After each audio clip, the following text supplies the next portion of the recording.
Hello everyone and welcome back to BattleBox Batrep, where we are still playing Turnip28 and we are following the Grand Bombard. There's the cannon itself.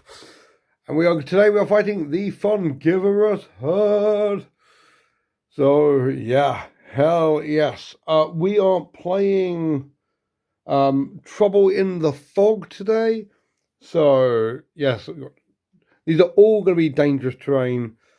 And we have to grab as many objectives as we can.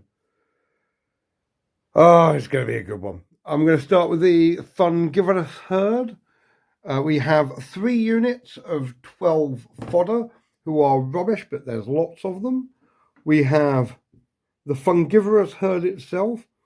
For people who are new, this dude counts as 6 models. The dice next to him is how many is. As he takes wounds, his attacks will go down, but he has a rule that if he goes through dangerous terrain, if he doesn't take a wound, he gains a wound up to a maximum of 12. He can become real nasty, which is, I mean, yeah, he's incredibly brutal. And I love him. I love him dearly. On this side, we have got the Grand Bombard. The massive cannon itself is hiding at the back. And we have 3 units of chaff who have moved out. One of them's already managed to grab an objective. Yeah, I really need to try and grab as many objectives as possible. Last time it did not go well for these guys. This feels like a slightly better one, especially with the corner-to-corner deployment. So, yeah. Let's see who's going first. Is it going to be the Grand Bombard or the Fungivorous herd? The herd is going first. And oh, you know what? They have already grabbed this objective because I put it way too close to the deployment zone. So yeah, herd are going to go first. And I think we're just going to start nice and simply. Oh, no, I'm not. No, I'm not. The group at the back are going to do a march. They can't move and shoot. They won't be in range. They may as well do a march and just try and grab that objective. So first up, do they botch? They do not. So they march at 14 inches, which is going to be enough to get them into that clearing between the 2 buildings there. They have moved up and they have ranked up like good soldiers. And in response, this unit of chaff are just going to try moving and shooting. And they do not fluff. So yeah, they're going to move up and take a shot to try and grab the objective next turn. Oh, these buildings are cool, but they do get in the way. So yes, these 4 are going to shoot into these 12. They need 5s to hit. 3 hits. They need, the fodder needs 6s to save. There's 3 dead fodder. Blap, blap, blap, and blap. Come on. Yeah, come on. Fall over. In return, the fodder gets 12 shots back, needing 8s to hit, so 6s followed by 4s. 1 potential hit. However, let's be real here. You don't want to get, even 1 dead chaff is worth 3 dead fodder. It misses. Okay, so the fodder lose that. They're going to run D6 plus 2 inches back. That's going to be 5 inches, which I think is going to get them into the farmhouse, which is dangerous terrain. So that's bad for them. I know exactly what you're thinking, and what it is what idiots would put their models on top of such an obviously slanted roof. The answer is me. I'm that idiot. Only 3 people actually get into the dangerous terrain, so it's 3 checks, and no one dies. So I guess they're fine. In response, this sort are going to march as well, see if we can grab the central objective. 5 they are fine. They only get an 11-inch march. I think it's going to get them to probably about here, which it's not bad, but it's not great. And yet they have moved up. And in response, the 4 chaff here are going to stay where they are. They're going to stay. They're going to stand and shoot at the toady over there. The 4's to hit now. Getting 3 hits. Oh no, got 5 up vulnerability. Yeah, the first enemy toady has been killed. If we can take out the enemy command structure, we win automatically, which is... Oh, assassination playstyle is not what I'm used to. I really did not think through how this army was going to play when I did it, but cool. Yeah, it's pretty cool. But yeah, that means that flank is now kind of shut down. The Union have all of the initiative on it, so good for them. In response, the Fungivorous herd is going to march. It can't charge. Oh, it might be able to charge these guys. They are...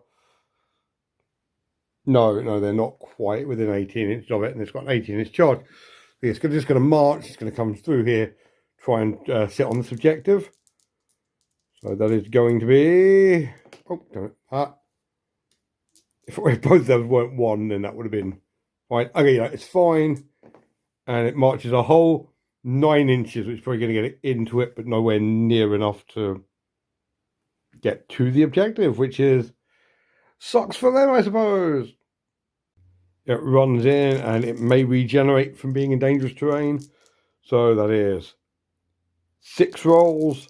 Any 1s lose wounds. Anything that isn't a 1 saves wound, regenerates. So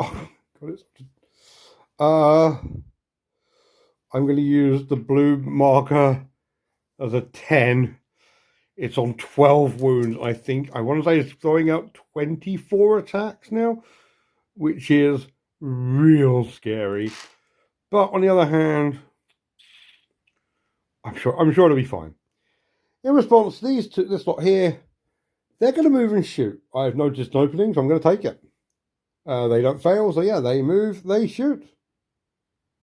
They have moved up, and they're going to take a shot at the top. Need 5s to hit. They couldn't stand still, but only 1. Okay. Toff has a 5-up save. Fails. He's taken a wound and also a point of panic, which also hilariously means that he runs 8 inches. Oh, that might be enough to get him into the farmhouse. Oh, no. It is. He has immediately taken 1 slight graze and has run into the farmhouse. And there are things in the farmhouse. So on a 1, he dies. That's not 1. That's a 3. Okay, he is fine. So in a weird turn, the Bogtater Irregulars now have quite a strong flank because they can start acting up there again. But the centre is now kind of about to collapse. So I think this unit is going to also march up. They're just going to move into basically like here is the plan. So they do not fail their thing. And they move a whole 10 inches.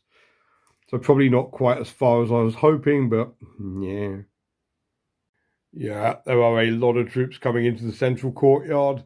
Oh no, and there's a giant bear over there ready to barrel down on these poor bastards. But there is also the Grand Bombard, which is going to stand and shoot, and it's going to be shooting at them because it has to. So it doesn't fail its roll.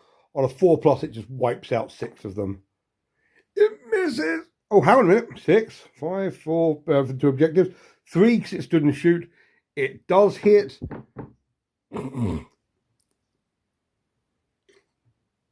Yeah, it does a flat 6 damage. There's no rolls there.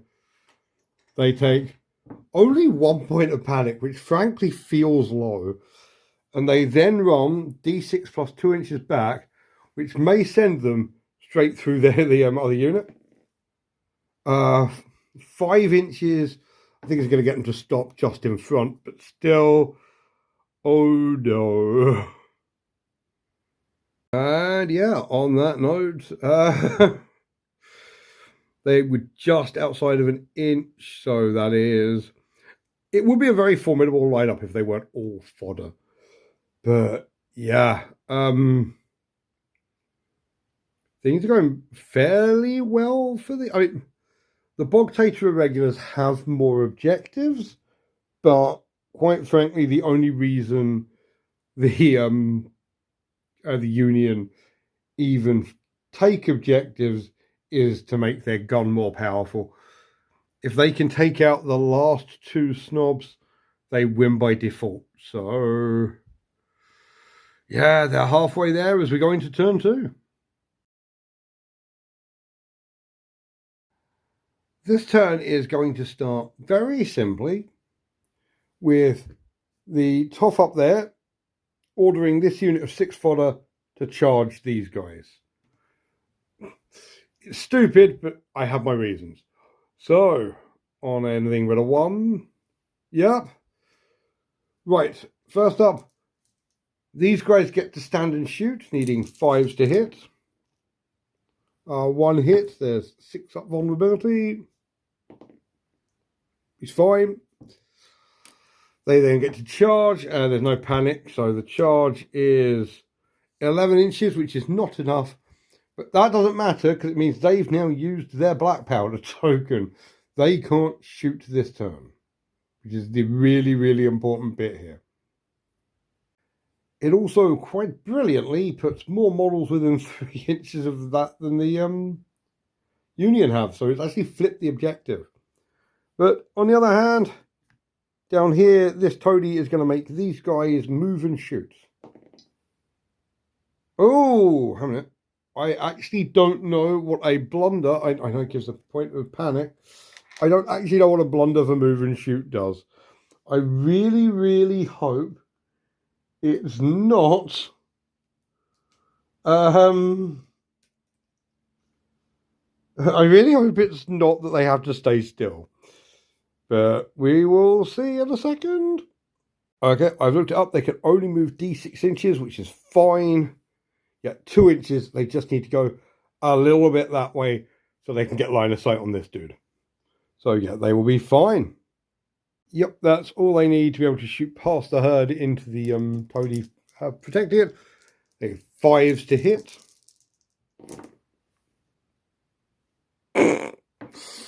Oh no. He got a vulnerability of 5+, so he only needs to make 3 5-up saves. Why is that nice there? So, yeah, so they absolutely blow this dude apart, which also now means the Union have basically the rest of the turn to themselves. So I'm going to do some measuring because I'm pretty sure I think these guys might be within 18 inches of him, and if they can kill Puke von Spume, the Toff himself, they immediately win the game. So that's worth a shot. They are, in fact, within 18 inches, so they are going to make the shot. They need, please don't fumble. Okay, 4 shots needing 4s to hit. 3 hits. Puke von Spume, the Toff of the Bogtater Irregulars, needs to make 3 4-up saves, or he dies. He's dead. Okay. So, yes. Black. Excellent. And he didn't even fall over. What is with these guys are not falling over when I want them to? Yeah, the Union of Dirt, aka the Grand Bombard, is beginning to work. I will see you properly in the debrief for a bit of chat about it. But yeah, I think I'm getting this. It's an assassination playstyle, which I'm not usually very good with. But that's not going to stop me trying. So, hell yeah, let's see the debrief. I think I'm beginning to get how the Union of Dirt work. I mean, it's my own stupid fault for not making a slightly more rounded army, but that was part of the joke with these guys. Do you want to see how small an army I could make? A lot like with the next one, the Confederacy, being how many models can I fit in an army? And yeah, I really think it kind of, yeah, I think it worked. I think now I've got the idea down, I think it'll be a lot easier to do it. Taking out toadies is pretty good. It's pretty easy once you know what you're doing. And just, yeah, hell yes. It's not a play style I'm particularly used to, and I tend to enjoy the running and smashing face. So please be, please be gentle with me as I keep trying to play these guys a lot more aggressively than they're meant to be. But yeah, hell yes. And also, while I'm here, I just wanted to slightly. So I spent some time in in a charity shop, and I got these from a charity shop. They're Hornby Railway buildings. I think they're meant to be like barns or something, but they were already destroyed when we got them in, and yeah, spray them black and dry brush them, and they do not look out of place on a turnip battlefield, which is quite cool. But it is also why I was balancing dudes on top of them, which is, I mean, it's doable. It's very doable. I'd probably rather use them as defensible terrain, but here we are. Hey, go like fights across the rooftops or something. I might start using. I like the idea of using more buildings in general. If you watch any of my other series, you know I like my urban fights, and the idea of like turnip themed urban warfare is a fascinating concept to me. So yeah, I think it's going to happen. I think we're going to I might see about trying to find a few more like damaged built like railway buildings and painting them up in really weird dark tones. And if you're excited to see that, and you should be, because I'm excited, and shouldn't we all be very excited to see what I want? Oh my god, that was a joke. Like, this show has not made me that narcissistic. But yeah, if you want to see what it is going, oh god, who am I fighting next? It's the Templar Swellings. Hey, oh my god, it's going to be nothing but chaff versus nothing but rootlings. This is going to be a fascinating ass game. So yeah, if you want to see that, that's coming next week. So remember to subscribe and like, and yeah, let me know down below. So I have two more factions this time, both based around like American forces. And next up, I'm going to say now, it's very early on, but it's never too early to get a bit of feedback. Halloween this year, the current plan subject to change, is I am going to be enjoying a little bit of root Shido, Japanese sort of, I can't remember, like samurai era Turnip28, and I would absolutely love some ideas for the remaining cults. So yeah, if you've got any ideas, please help. Send help. But yeah, in general, yeah, hell yeah, I love Turnip. This is always a great time. So thank you very much for watching. And as always, have a great night. Bye.